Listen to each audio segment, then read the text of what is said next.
Pathian hi tu siam ngai tang le Pathian hi tu siam khovel top hun tak kan ti eng huna nge top don e khovel hi chuti phutin aral theilova kumsang rorel azo chuan khovel top hun cholo khenga he kan omna le hi ti boral ani tuai kan ti te pa til kan ti te mong ko hor kan ti te hei hi Pathian siam an niam heng ho hi hi lai kha kan phet sak le tun lai tuai pa tilan tam siamo same sex chung chang te khovel pum huapin heng hi Pathian du da na ma ne nun la ho hi wan tha man kai chandam an la ni lo chuan an dam lai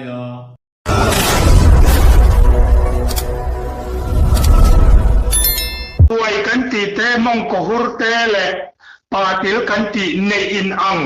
in neya nu pa in siam ho hi wan tha man kai ang le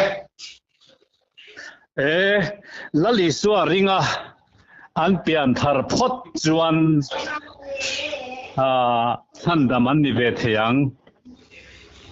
lali suwa rina pian thar tharawa an pian thar khat atul ber mai an pian thar chuan tu man kan hnol theilawang amai ro chu Isua Krista lo ring to tu te tharau thiang hlimin lo khoi to te chu khatia ang khan mongko hur khatia ang in nei kha chu arem to lawa tuai le patil nu pa anga in siam kha arem to lo bokani khir tu te chibai ve kula voin hi ni somni pani thanga sam ni somni pathum tho chan ni ani tu chuma hian upa doctor PCB siama biang na kan ron nei dona tuna hian an mani ina kanom me ani ti chuan kan zo na zo tu hi atlang pui kan ron soyanga Pathian thuril thuk thilin thuk te kan zo dona chumi pelama chan tun lai khovel tun lai thilom sia te po kan zo dona chung zong chu that taka cham turin le in thla khung lo le in sum ho lawa adu ang te soi tur pan du sakna kan hlan ani amasai pusiama chibai le zona kan lo zot ngar mot mai don che pakhan na chuanin thi nu pialam ram khovel tharau khovel kan ti hi thil om tak aniam ne dot mai kan lo in zir ti lai kha kan van thachak ale zona thatak po ani ome zona poimo tak po ani anga thi nu pia ram hi a oma he khovel a kan omna khovel ba ka hian mita mu theilo tharau chamina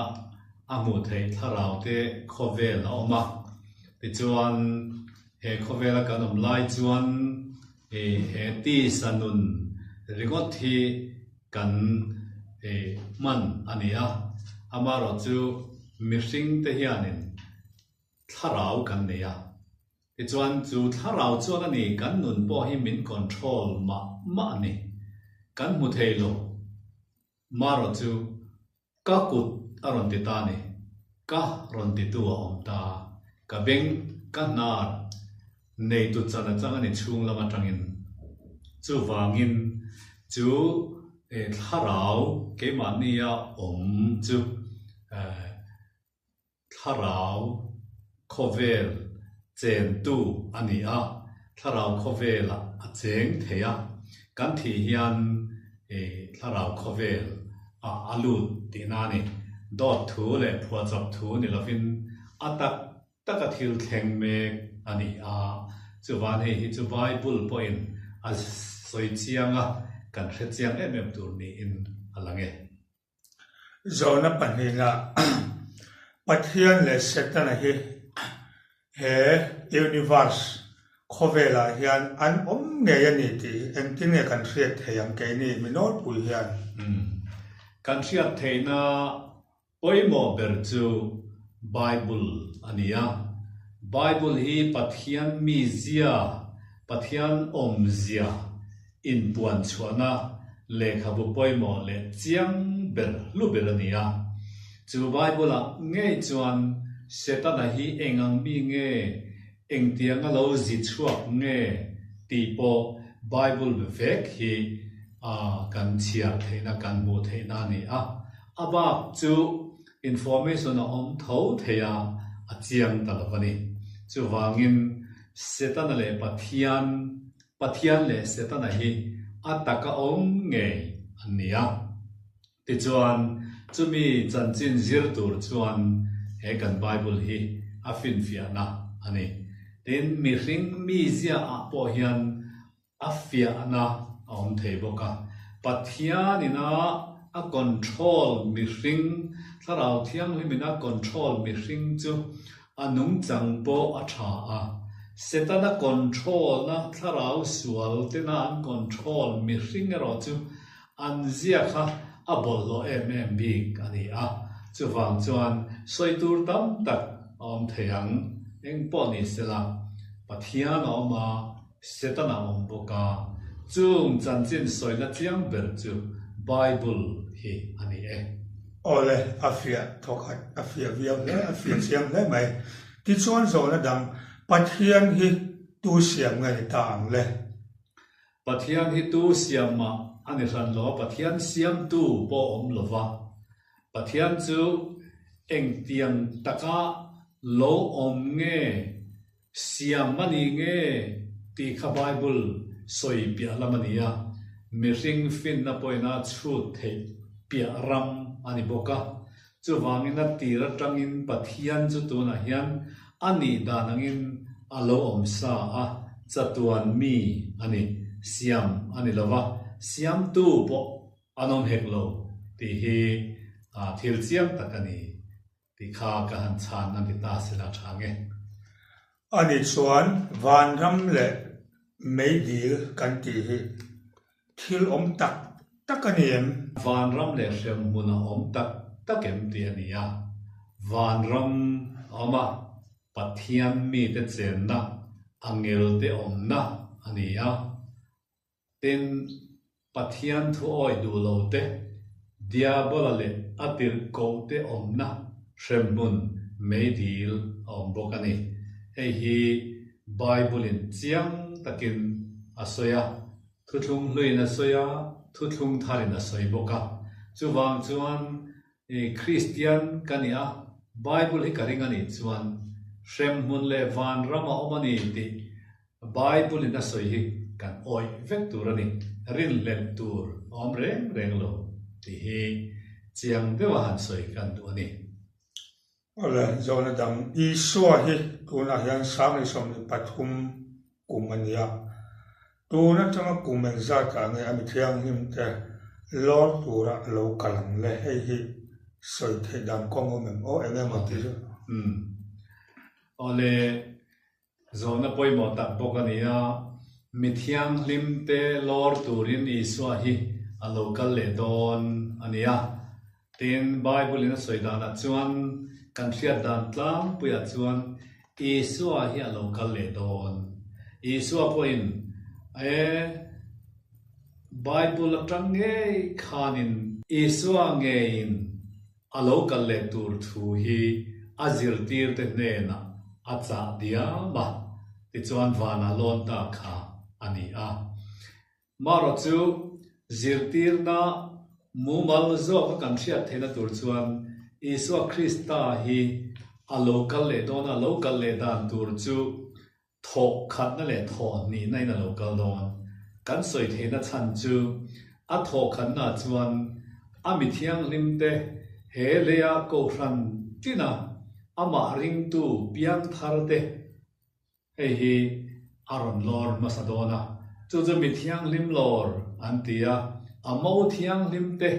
Krista mo thiang lim Krista ring tu te amo thiang lim te kan ni kan thiang lim lo ve ne Krista thiang lim na trong pui tu kan ne wangin mo thiang lim te min lor pasadona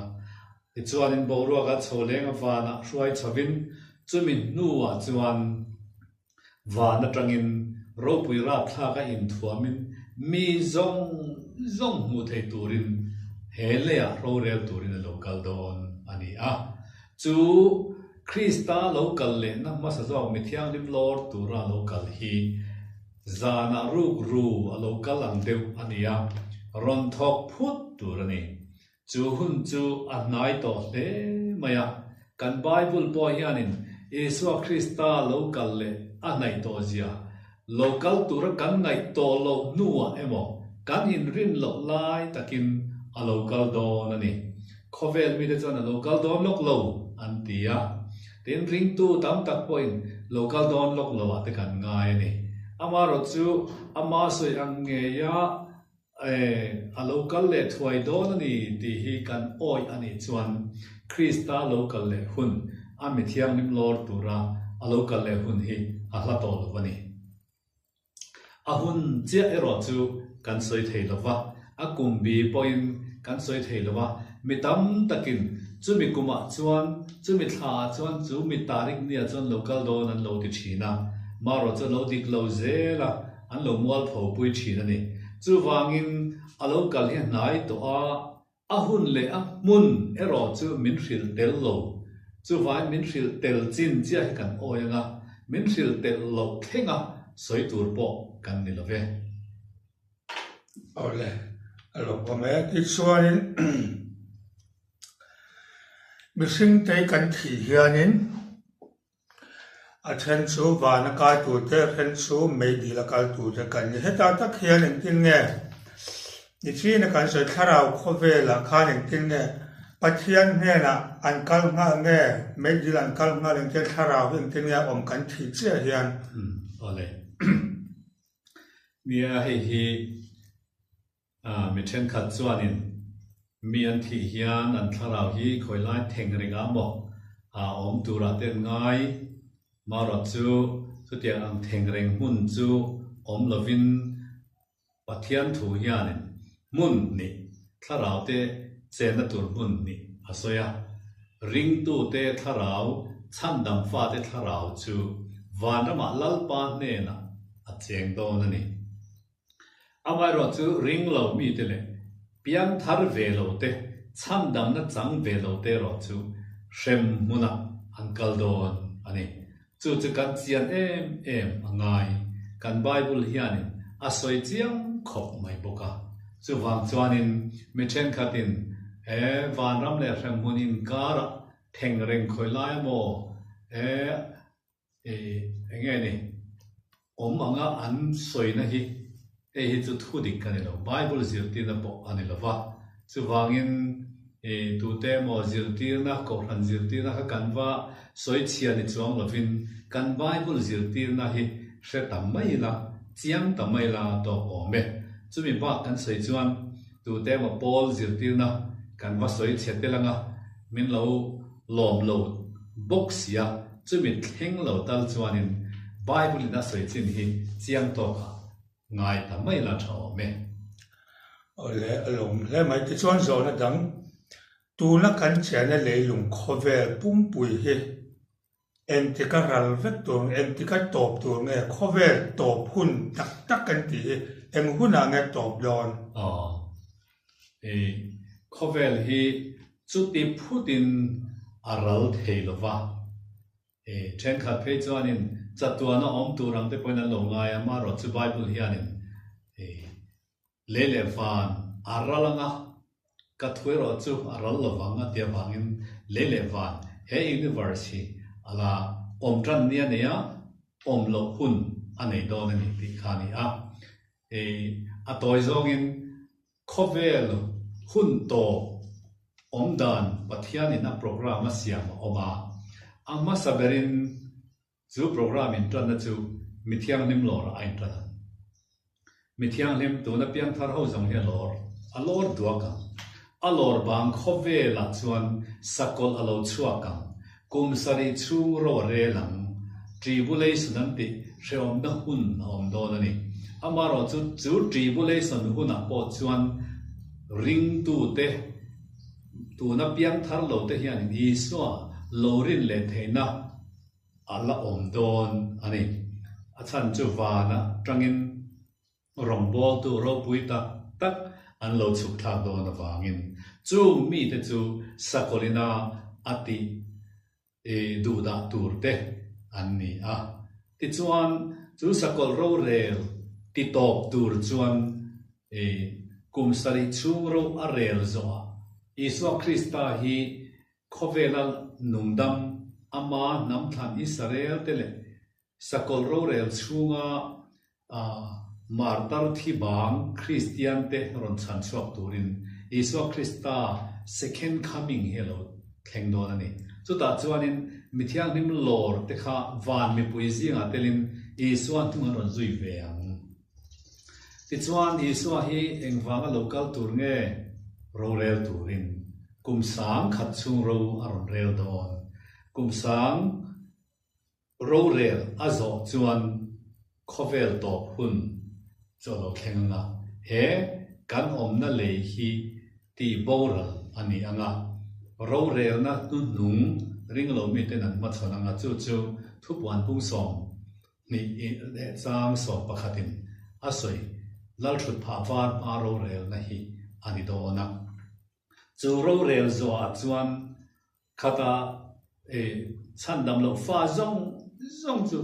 mấy điều chú tí hôn mấy điều lâu lăng chua cả chuan pai lu vek an niam kum sang ro rel zo a ring tu te chan nam fa te ro chu chatuan rama le thar le van thar a khopui a capital New Jerusalem pathian ala lut vek don ani ti chuan he kan am na le he universe masa hi chu ti poral vekin a om dona khoya ma atan mun nom to lo ni ti him thupuan bung som ni in chiang takin asoi ni ole beng va thlat le mai ki chuan zol nei chung cham hi thu le la tam em ma ya zol nei tun hun a tak hian zol nei hun aral to em zol nei ten thupuan tu tan na dong em hei thupuam tam tak ram kan rama khang se dot mekaniem ei zol nei te hun aral to em ti hi ka zol na chuan tun hun a hian zol nei hun hi alaral lova ani na taka phei chuan tun ma zong ai khan khovel ram sang alal pa na biak po ring tu zol nei tia han soi mai thei tur hi tun ma zong ai khan an dam to zo kani kan pom ma pom lo mo chu thu dang ani then khatin an pom lo ma ro pom lo ri kon ma se mi hling ngai da na pathian thu hi ngat lova chu wangin Isua Krista chanchin tha puan dat angaya puang dat tu te poi zol nei ati thea zol nei om zia han soi tai la pathian ne na tanga thu cha donga mi hring te ne na puang tu te hi zol nei an ni chumi ani chuan tu na hian zol nei tam tak anomani nang le ke ring tu po hi ring lo mi te kan rong bol sakate tan chuan zol nei kan ni na om ve bok ani chuwangin rong bol tu te hi lalpa mi te hi lalpa zol nei kan ni na chin po omanga maro chu zol nei kan ni nai ro chu ke phe chu zol nei ka in tingai reng lo zol nei anin ti tuin ka zol dei lo khop maya amaro chu ani na ta ka chuan pathian ne na tanga thu donga mi hring te he na puang chuak le hi zol nei ani chuan zol nei kan ni na chin po omanga nang po ini na chin po om ve bokang engpo ni se kan bible na khan zol nei tram zol nei huna top to ti na hi khoi lai changa ma a om lo ti ero chu chiang takin ka han soi du ani chuan zol na dang chan dam ma kan ti hi about him ti lai hi kan zol ten se chan dam na pathianin ama ring tu te ne na apek athona apek mi in rin na no don to hi eng ti kong zong ma in a bo thei to lova mi hring te chu pathian laka hian kan tal bo nok reng ni tin zok hian chu wangin kan bo fo kan kal sual nok fo ani ama ro chu chan dam na a bo le bo lo soi chiang tur chuan chan dam na hi enge ni ti kan sai chiang ma sa nga ya kan lalpa chuanin he chan dam na hi a thlonin nun nei lo te ne na ama ring tu te ne na ape a khongai na in min chan dama chu min chan dam na chu kan lo ring ta ring thei tura min siam wangin kan ring thei chap ani chu thara thiang him na tho in ti chuan he chan dam na chu chatwa na nun na ania chatwa na nun na ne na in zom ani to chu wan permanent chan dam na ni temporary chan dam na ni ozong lova permanent chan dam na chatwa na nun na hi hun rei lo te chunga nei chi ani lo anei tu pa a tha ma a fel ma thu oi chunga anei tu ni ti po ni lo ke ni mi hring te thil tia hian ai nan lo a pet tu I suan he ti hian ati zona bung som chang som ni pariat atang som thuma chuan an ne na chatwa na nun na ka pe atiani chatwa na nun na ani min pek ni kum khwa inan boral lo wanga atiani chu tu man ka kudata min chu sak lovang atia asoi tha zela tu man pa kudata chun chu sak lovang atile pokani anget om le mai then khat chuanin arin du lo tlap te chuanin an la ti tra la chu tiang ang ring du lo tlap te chu ring tu po ning nga lo chuan chatwan nun na pai an ni lo zia lan na ne le maya ring lo mi an ni maya ring lo mi in chatwan nun na hi pai ring hap lova chu wangin ring du lo iswa ring du lo na chu chatwan nun na nei thei po ani lo hlim chu mi te ne na chuan he chan nam na hi pek ani lo tin mi chen khatin chan dam na bo le thei nia an ngai na chan chu he chan dam na min pek hi keima ni kol emo kan tia kan kol him tur emo kan ti wang ani keima ni kol him chi zia zang ani lova aman min kol sak pathian rem ruat na fel em mai tha em mai chu a pet tu kuta om entina pen ka nei ta ka pen chu ka pe ta che pen thata mai I nei ta ani ti chuan keman ka nei ta lova nang mani lo nei ta chu khove na thil kan in pek da ani pathian ina chan dam na min pek dan chu min pe chan dam ka lo ni ta amaro chu a pet tu kuta alo ta tho ni chu mo in thi to in nun na chu pathiana chuan Christan ne na thuru kin om sia tin kolosa bung thum chang thuma soya kan thi to kan nun na he kan chan dam na tak hi pathiana Christan ne na thuru kin omani chu wangin a pet tu kuta om keima ne na ka von him turin min peta se chan nam na hi engcheng ka von him thiam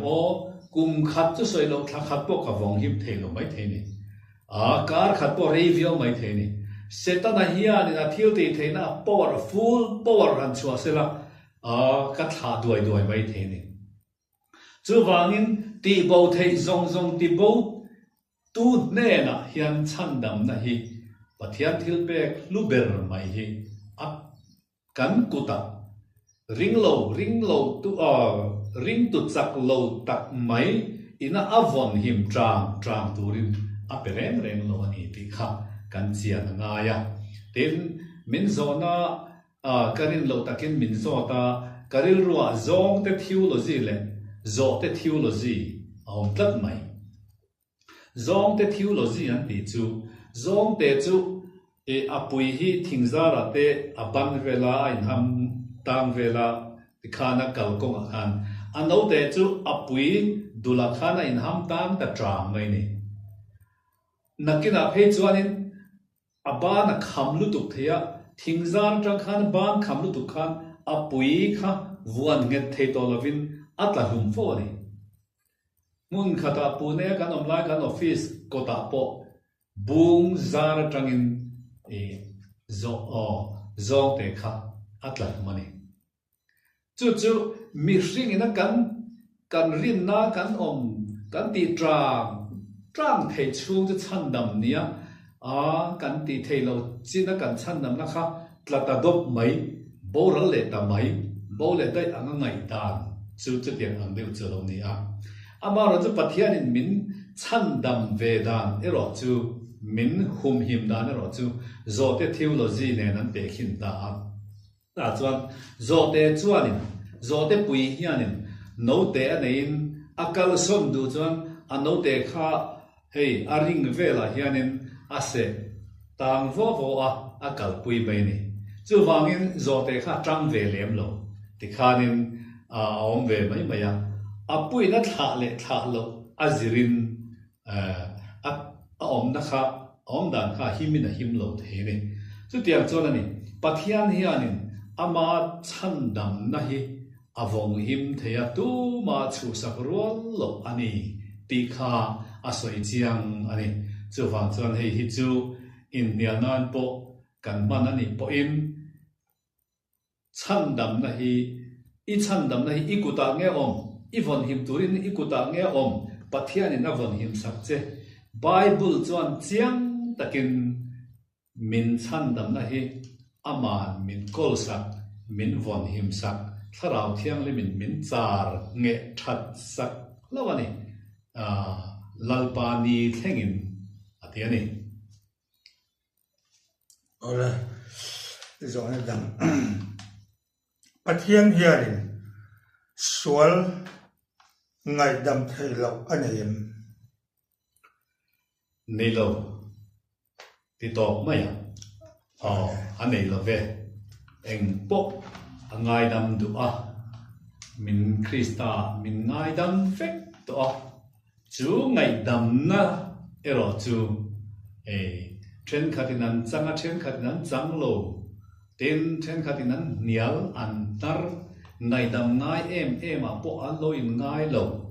chu wangin pathian chuan mi zong min chandama mi zong pathian chuan in ka soi sol khani pathian chuan mi zong min ngai dama krista in amaro chu mi zong in chu ngai dam na chu kan sang vek lo ti kha toy te ka soi thei ni ta pai se thange ani chuan chumi deuh tho pathian hian sual kan ti huat bik riau aneim ekinan hei rung ate tual than ate rung ate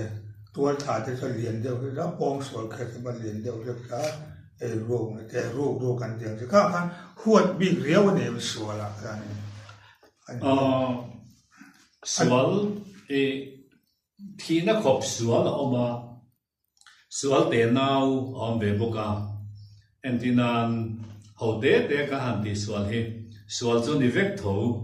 sual lian deuh bik chu awmani tual thana sual te po kan lo ti sual pal zeu sual le mo tual thana te ui re na te hetiang hi chu ai nang hal lo mai amaro chu sual ani vek mai nei chu wang chuanin mi sual sa piang kan nia sual sa piang ten thil sual kan ti thina tin mi zota ka chuan sual zinga hian sual berpol ni ka khiat chu chandam na resi vanram kong resi a helote khil du tlat lo vanram kong khar an lu theina tur dal tu ni zok ma te hi pathian ngaya chuan a huat thala ber pol nia kalo ngai thin ani zuin te thil sual han ti nok mi han vel ru te poniang heng dei zo lo sim theye ole amaro chu rongbol tu ni ve si câu thana de po ni mai thế chan dam du in mi an lo kala chan dam na thu reng kan o fil du lo hian kan mo fu na sang bi ka ni poi mo khop mai chu van rong bol tu zong ten tharau bo man hi kan tum tur poi mo tak po nin ka nge chu rem lo chung in kan soi kai te po ani ma na le ôi là rõ nó đắngเลยrõ nó bên và khác tập rồi mấy tuổiกันตีแต่ป่าตีเลยกันตีแต่มองโกหกกันตีแต่ให้ฮิประเทศเสียมันเหนียมแหงเอาเฮที่ไล่ข้ากันเห็นทราบแล้วตุนไล่อะตัวป่าตีลันตามเสียมอ same sex จึงจางเตขเวลปุ้งหัวเป็นแห่งฮีปะเทียนดูดานาอมันเร่งโลดีฮีอายะวารินสวยเทลักกะดูเทมายะปะเทียนนี่นะมินดวนดานั่นนี่โลปะเทียนจวนมีสิ่งฮีมีปาเลไม่เชียอะมีปาจากนะจุไม่เชลมะไม่เชลมจากนะจุมีปาลมะจีอินข้าเทตูริน opposite sex in มินเซียมอามาโรจุนี่จะนักขันกันสวยตัวเมลมาป้าเสตันเฮียนโคเวลฮีริงโลดูโคเวลฮีอาอบกลัดไม่เนี่ยจูวางินปัทยันอมปอริงโลเฮียลปัทยันทูออยโลเตริลรูฮีอาคอนโทรลปัทยันเรียวรวมมันดานติโคโลจองินดิกโลตะกินปาติลจวนินมีปาโมอินเตียมีปาอังไม่ไม่เชียปุยเตค่ะอากบปุยตานุปุยเตเนตาเฮียลมายามีปาปอินไม่เชียเมอินเตียงเฮียลินเม这是个谁说มีปาปอินอินติดอะไรมีปาปอินไม่เชลัมปังหีบนั่นเองเราวินมีปัดปุยเตเราอิดตัดลัดมายาฮีอิสราเอลมาเพย์จวนขัดยังมีปาอินจวร์อันที่มองโกฮุรตินานีขัดยังมองโกฮุรข้าโซโดมีอันที่ทราบตรงนี้โซโดมขัวปอฮีสุดยังมิงโลปูจวนีปัทยานินอดูโลมาโซโดมขัวมีเตข้าอังเกลเตข้ามีปาในตัวนี้มีปาเวกินมีปาอังเกลเตข้าอันโลปอลตุมินปองสวลตุมินอันโลเบต้าอันนี้ค่ะจู่อันเชียดนักตักโปอันโลนี้ปัทยานินโซดอมควายันสวลไหมอันสวลเสียกันเนี่ยเราเข่งกันเนี่ยอัน verify จู่เลยverify ตัวอังเกลเตโปค่ะปองสวลอันโลตุมไหมนี่มีปายมีปาค่ะขัดยังอังคาอันโลนี้ปัทยานรวมมันนั่นนี่สิละปัทยานินมีปาเลมีปาฮีอินในเทนเสียมตาเสียจู่ปัทยานไบเบิลินอดูเราเล่บอกเสียปัทยานข้าอินกัลโดนตินานียจู่วางินปัทยานเฮียอินกัลโลวาไบเบิลินอัชฮาโลวติจู่ชาโลนียเซตันันมีอับุมาจู่วางจวนินมิเชนขัดอันริลรูอาชวยโกยาอาชวยเฮระจู่วางินริลรูอติเปียงสวละริลรูเปียงสวลเตอันนี้จู่ปัทยานดีไซน์ดานั่นนี่หรอปัทยานรวดดานเลยเร็มรวดอัตราโลโอมันนี่หรอปัทยานเร็มรวดโลดานอันอันโลเฮลสวดปุยจอกอันนี้ชวนคุณลายมีปาอินเนกไม่เชื่อเลยไม่เชื่ออินเนกที่ตัวมันแห้งที่อารมณ์มาให้ฮิอิสระตัวเท่านั้นไบเบิลหุ่นลายทุกลงลุยหุ่นลายจังเราจันโตอันนี้เองหุ่นลายจังให้เดียงชื่อแห่งที่เราเห็นเนี่ยเลยไบเบิลกันหัวขัดจะมีปาอินซัวกันที่โซโดไมต์ขัดยังมีปาเลยมีปาข้าวมาไม่เชื่อเลยไม่เชื่อจู่เจียงฟักอินไบเบิลเฮียนสวยเราหน้าอินทุบแต่ปอยน่ะเราออกมานี่มาหน้าเลยกันเชลเรานี่ตาเสร็จแล้วไบเบิลน่ะสวยจริงว่าขัดจะกันสวยเท่เราว่าทำไมเราจู่อาทิตย์ลิมโลดานจู่ไอ้นั่งเร่งอันนี้อาสวลดานไอ้นั่งเร่งอดีตโลดานเล็กปัทยันดูโลดานนั่นนี่เสียค่ะเทียรันเทปนี่เราขบิน ai na chalova chu mi ba ka chuan kan soi du chu tuna hian hetiang anga pa til le tuai te hi an pian thar chuan tharawa siam tharan ni lau chuan an ni na pa ngaya an len le the ni chu vain setana control na nuaya an oma wanga hetiang hi lom the ni di kha chiang le ni ole zona dang ya deu nak mai Christian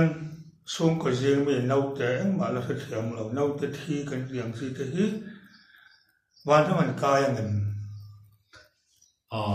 izona chu zona kheu beu tak li ani dewa iron kon khom na saom le maya amaro chu le engkim ka chang theve kang ka ti lo na na sab taka heng subject te hi keima poina ka lo zir ve bur le abu te po ka lo abu ka zia ka lo tel ve ten ni ti chuan nau sen poi soi lo an thi hian ngai dan pakhata chuan chan na man niang ti na hi mitamber pomdan ania chu wangin rin na pola nei thelo chu pa ne na pathian kutan amani ati theibok ani ti chuan khothlang lam Christian te po kwanin age of innocence poi soilo anlani chung chuan chan na man niang iswa zirtina po na pangte te kan ne na an kaltir la dar su van ram chu hetiang mi da ta ni sia ti kha an tran chana in korean thon khat bung sari chang som pali vel kha an tran chan bo ani tin le la mai ro chuan in lar na butu ten lo om ta ni me chana pang kum som mi tui kwala khan ama in lar na muwa van ram te shemun te no muwa mitam takina an interview huai na chan chanchin bubi de khan an zu ko ma kha kum som mi kha ta chuanin an zo du ber chu reverend chanchin mo ya that tu te khat tu te ngen ni ti kha ania ani chana mo ang kha soi lew maya ke chuanin ka zo du ber zo chu shem muna hian shem munai kala shem mun ifanga shem mun mi te zu boka shem muna na pa ngana mem katita an tam mai atia ani le tam ber te chu tu te nge vai ho pon tama tam ber dia ka sia chu Chinese hawan ni atia ten chu lawa chuanin puitling pa hatrong bol tu shem mun in lar na huthi chuanin annu len pa de po piang thar hau lo ring lo mi fa te chu shem mun an kalani ti kha lo bu ve kiau boka ten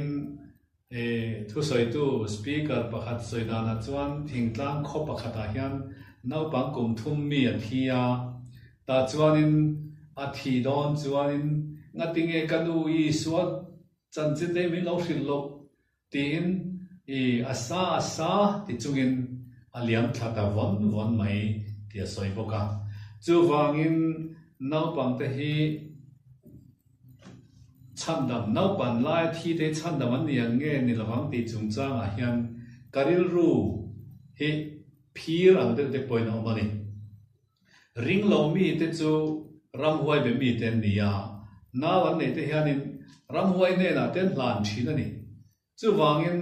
an hlala ne na chu an fa po chu kalang chu ti te po karil ro ama ama ro chu nau sen poila soi tham lo shem huna tir liam turang zong ngai to na man chu an duam lo khop mai thunga hemi chungchang hi chu chandam na hi pathian kuta ilan mayam chandam chu lalpa ta anisia ti hi ka conclusion ka thutluk na ni se thange zona dang le ari chuan ma ni ke hlum kan tiang chi ma ni nun na la ho hi wan tha man ka yang chandam an la ni lo chuan an dam la ya chandam na an lo la chan lo chuan kai lo wanga amaro chu mani in tilum rau te po hi anin ang pi khau lo maya andam laya pian thar na chatuan nun na thil pek an lo dong man do ani chuan an thi chan kha nilavin an pian thar laya pathian thil thon pek chatuan nun na an dong to em dong lovem ti kha ate na tur zok chuani an thi dan kha in ro le lo ti hi kat chat na chuani ole isong ka zon he ai ling deuh mai thea chan chen cha hi tuna hian ram eng za ta nge an sil to tile ram eng za ti nge chan chen thai la selo tuna hian hei hi in chan har sai mo Kovela hian independent ram hi achia chu or kalo in bo sai lem lo fa zanivel zet te po han te tai la ania aram mang chuan thil chua ve to ni chan chin tha la hello country aram mang chu on to lo amai ro chu nam a nationality emo a tribal lampang zong rampah da po khanin chi sang anom sia khami thiar dan ro chu bible thiar dan nen khan enge niang le ti ro chu soifia a har a chibing hlom lian deuh hlek anga kan te chuan chanchin tha hi ril chua vek ani to ama ro chu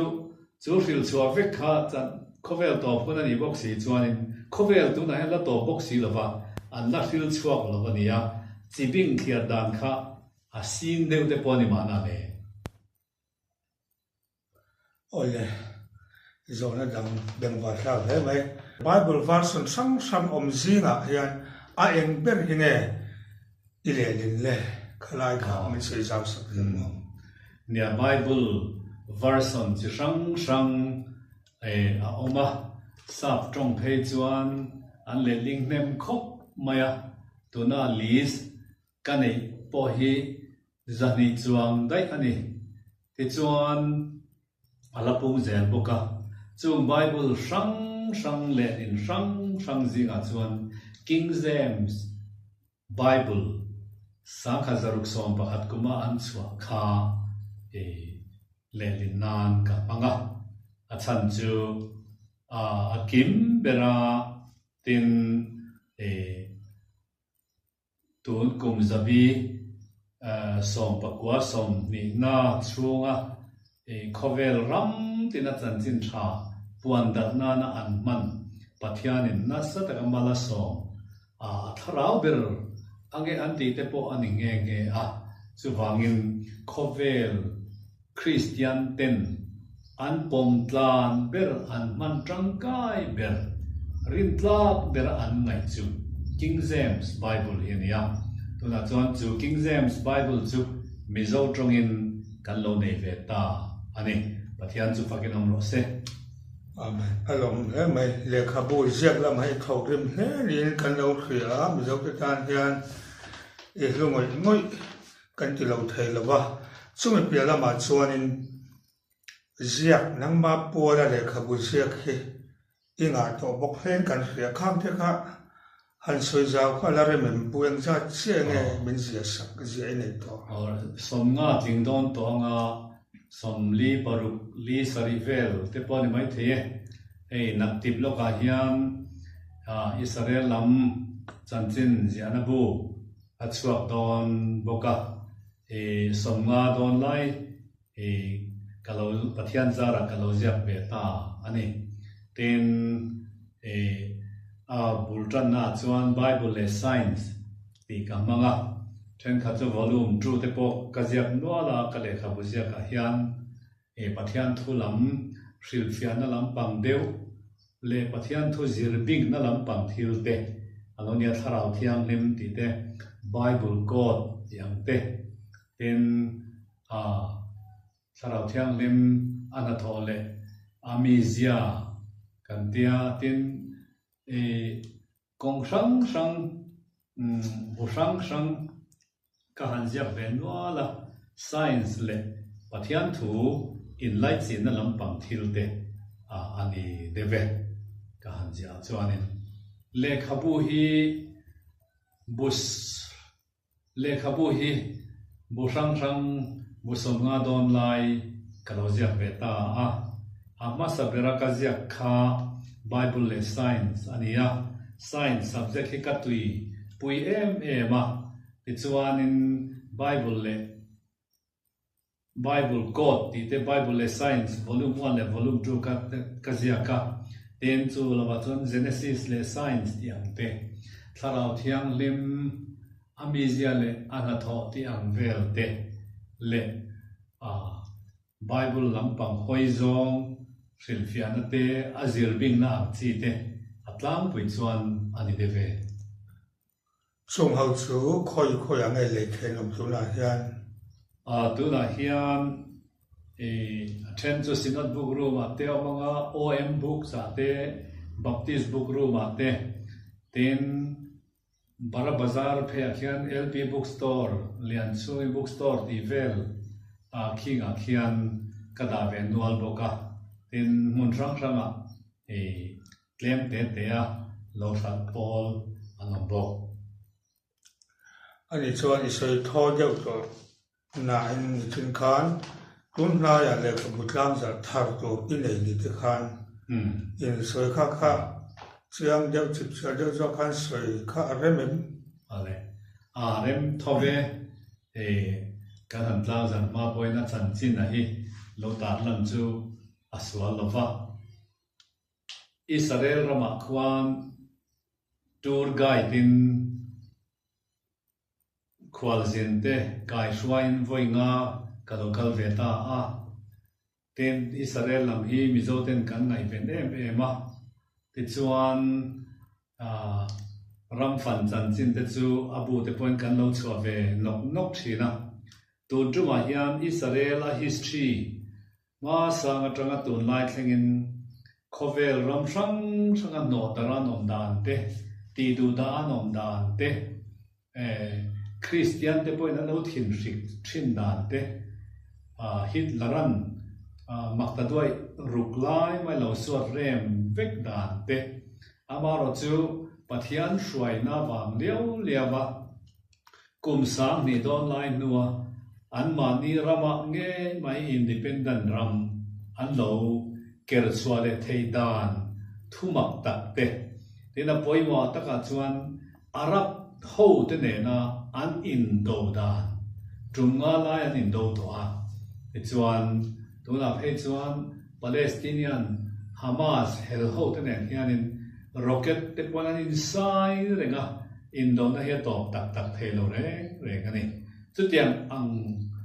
chu ania tin Israel hi pathian nam thlan ne wangin khovel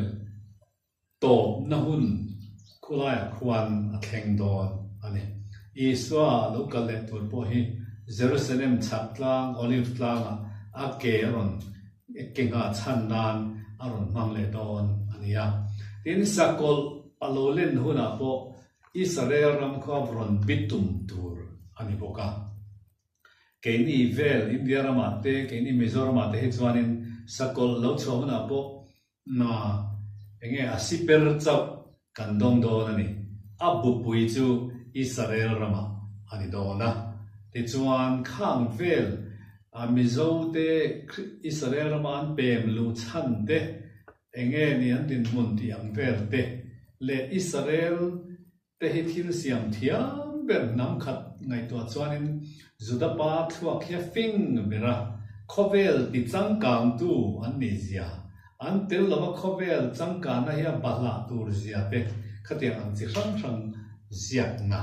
ani chiar na om tak ani po karinga abe po ka be na sa ten pusi ro khu mai Israel ram ngai nom taka ziak thi no to si lova pusi ro khu ma tha chang do nan te po kan lo then kha chuan an lo mang ve ta long kan ti ni he om to le mai ki chuanin tun lai thil deuh tak tak kan zon le teng sa top lam lo ni don do sela tun lai thil deuh tak tak in chan kha remem chu ka hreche la politics lam deuh thil rong kai ania ai kan vei wa na hianin zet PM he an soi na sa em ma kum top kan thang don he hi zet PM mi zong deuh tho in an tlin hian ring ani khalai kha nang iring ve em zet PM hi sarkar na an chan iring em tun kum top kan thang do na heta hian engan din mun tur nia midang te ngai da na trangin ngai dan san ka nei chuang lova an sei tak suba chuan kan benga ri lut tamber hi kan ri lu kal phung chu ni ve maya an king don te po ani mana le thoma lian em maya tin parte lian pani chuan kum som chuang ve sarkar na chel ve to a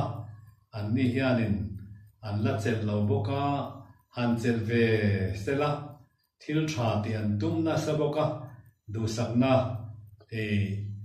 lan ve ta thovila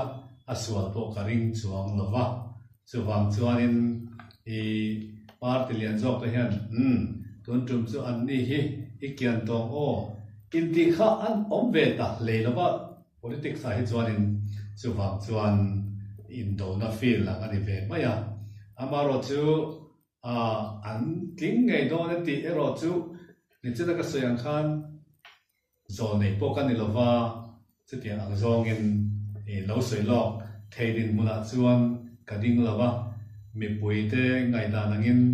an tlin chuan nom deuh ber mai om mangi ti ba kha chu ka son thiam bik lo ani ore pula chuan ato ber thucha han thuai du thucha nung ber han soi du tel omim a ran pa chuan soi po angai kher lawanga zona som paruk lai ron zo zinga khan bible a thu harsa deu chan harsa deu iron da khom thiam le a iron la khom na sa le a do thu samin ka chang fia thiam lawang ti po ka in ring amai ro chu kha ho kha katan thil thar ni lavin thei pato pa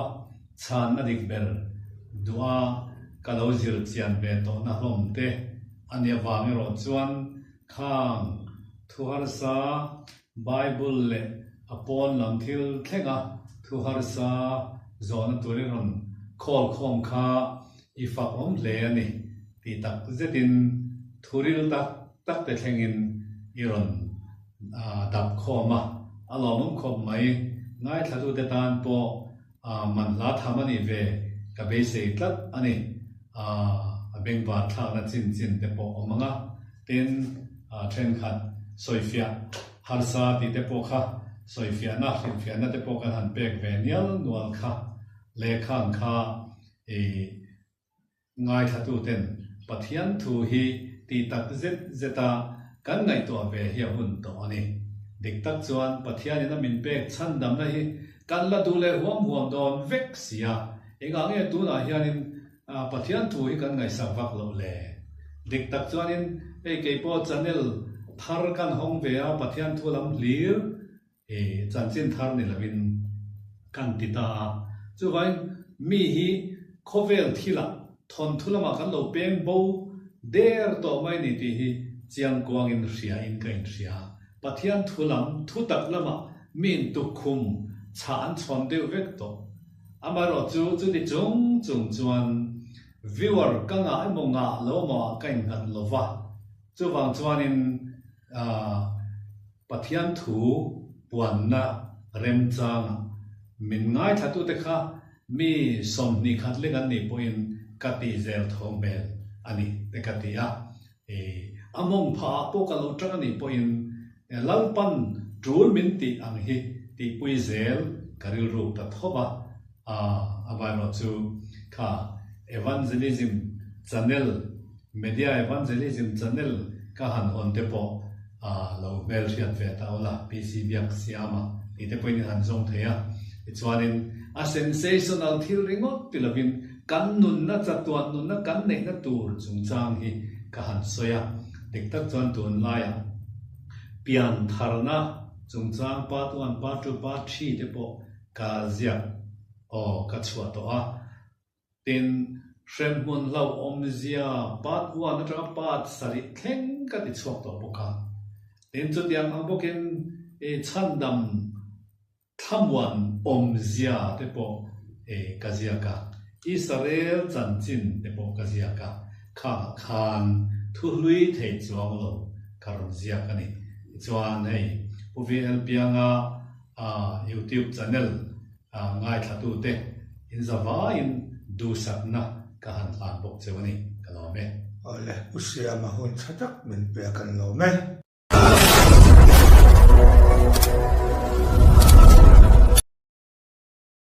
ole